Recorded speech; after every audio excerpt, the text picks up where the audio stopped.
Hi guys, we're back with another Feature Friday. Today we have the beautiful CK Darling here. We're so excited to have her. She has a new book out that's coming out? No, they're out. They're out. See, I have not gotten my hands on it, and I'm super jealous because yes, but it's out. It's Sweetheart Scones and Stories. Miranda actually has a physical copy. Is that the one you have a physical copy of? Oh, she's so lucky. She won a giveaway not too long ago. Jealous, if you guys could not tell. Thank you for being here, CK. We're so excited to have you. When I reached out to you, I told Miranda I was reaching out to you, and she goes, "Oh my gosh, you're doing what?" So we're super thankful you're here. Oh gosh, I'm blushing now. Oh, Well, thank you. Oh, when Miranda saw that you responded, she was like, "You have got to be kidding me." I was so nervous. I still am nervous, but Oh, okay. don't be nervous. Don't be nervous. CK's books are the perfect recipe of romance, a dash of sass, a sprinkle of steam, and a whole lot of southern charm, all served up into bite-sized stories that you can devour in one sitting. Kickoff question. CK, if Peachwood Grove had a town motto, what would it be? Gosh, give me a second on that one. Oh, you take your time. Town motto. A little bit sweet, a little bit sassy, and a whole lot of fun. I'm so sorry. Yeah. I feel like that would worked be perfectly. Yeah. I think Yeah, that would that's a work. good one. Okay, so we're gonna jump back in here. We are gonna do some rapid fire, the Scone or Story game. So choose one that you think of quick on the draw. So if you had to choose sweet or spicy, which would it be? Oh, spicy. Okay. Friends to lovers or enemies to lovers? Enemies to lovers, hand down. I agree. It's my favorite. Yeah. Yes. Coffee or tea? Well, now that's a tough one for me. So when I was younger, a younger adult, I hated coffee. And to this day, my husband says I really don't drink coffee. It's like a base with everything else in it. Yeah, that's me too.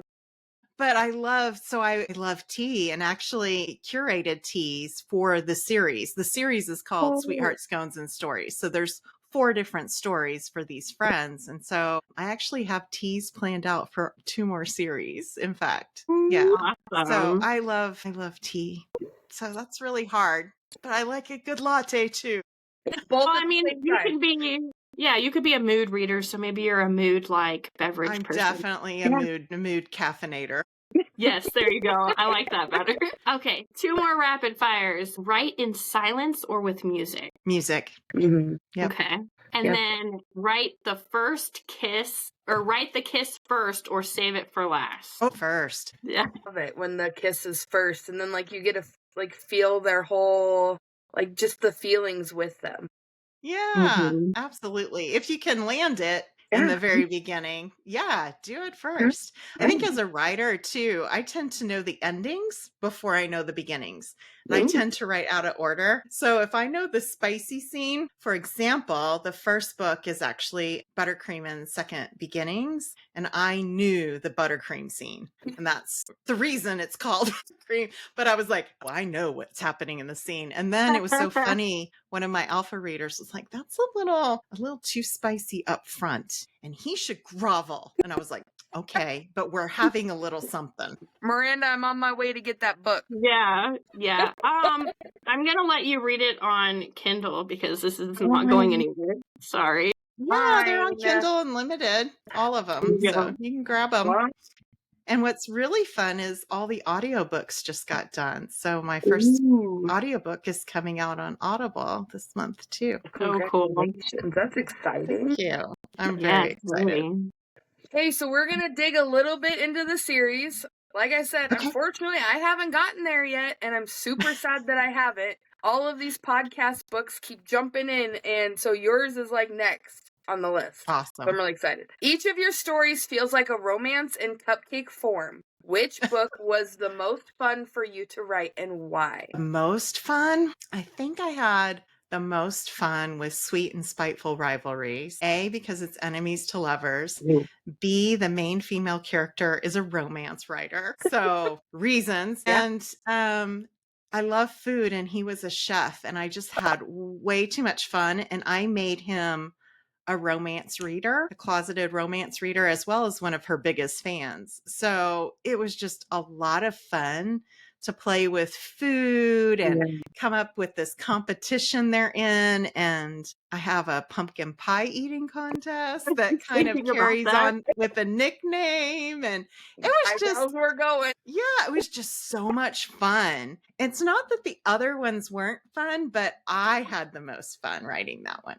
Yeah. Now I really want to read that one because I actually have a culinary degree. Yeah, there you go. Yeah. I actually read them out of order. So I had gotten the arc for the 3rd and 4th. And so then I went back and I just finished the second one actually like day before yesterday. So it's fresh in my mind. So I really enjoyed that one too. Yeah. Yeah. I think the 4th one was probably the deeper one for me.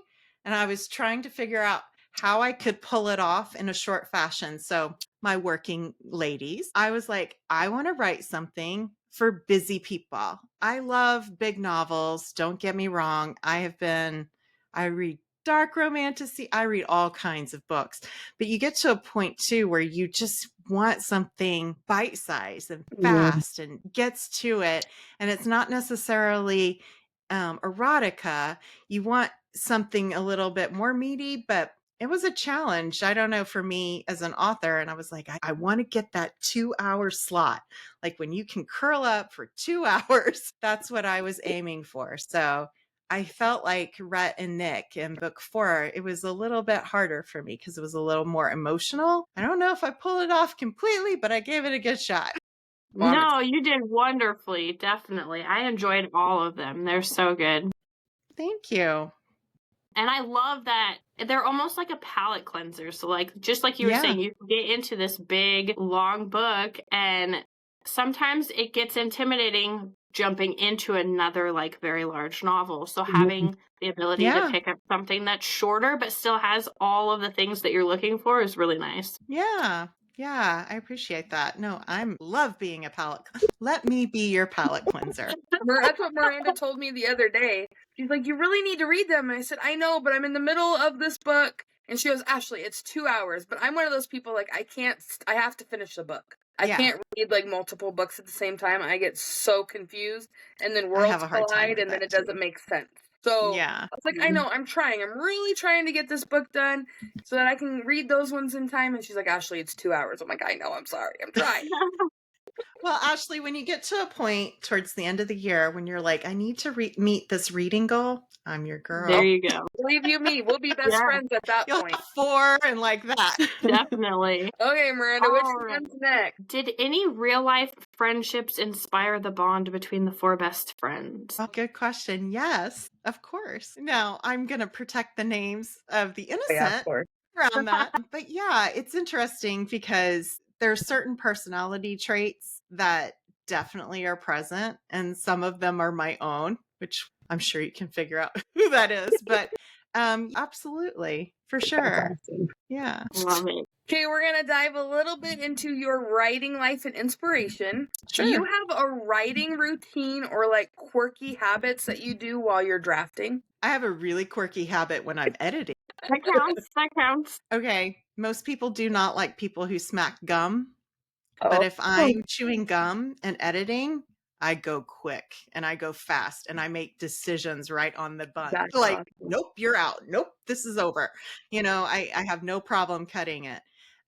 In terms of drafting, I learned, depending on what I'm writing, I've been publishing since 2016. This is my first foray into romance, which all my friends are like astounded. Like, seriously, how long did it take you? But I've learned that I like music, but I can't have words. So I will have Spotify on and I will do like pop instrumentals, or Bridgerton is in the background where I know the songs. The words are in my head as I'm typing out, but I can't have a lot of words like at me as I'm trying to put words down. So that's kind of quirky. Makes sense. I do because then you're not distracted or confused about what you're writing and what you're hearing in your music. But that makes sense. I do have playlists like when I need to get in a certain emotional state and I'm like, okay, that really bit. And I'm like, okay, how do I get there? And I may take a break and listen to like a song, but I can't actively work with words. Yeah. It was funny because I was just talking to the secretary at work because she like was dialing a phone number and looked at the clock and like the numbers got all mixed up, and I was like, it's funny because if I'm like talking to somebody and I'm typing at the same time, I start typing what I'm saying. You're saying instead of so I would probably be doing that too. That's 101 reasons why I could not be an author. Well, and there's so many like instrumentals that are great because I don't necessarily want classical music. Sometimes coffee shop music, I'm like, nope, too jazzy. But like, I can find the songs that are, they might be in violin or piano or cello or whatever. And I'm like, that works. I'll just stick it on a loop. Yep. Like the Bridgerton music. I could totally jam to the Bridgerton music. Yeah, that's what I was going to say. Yeah.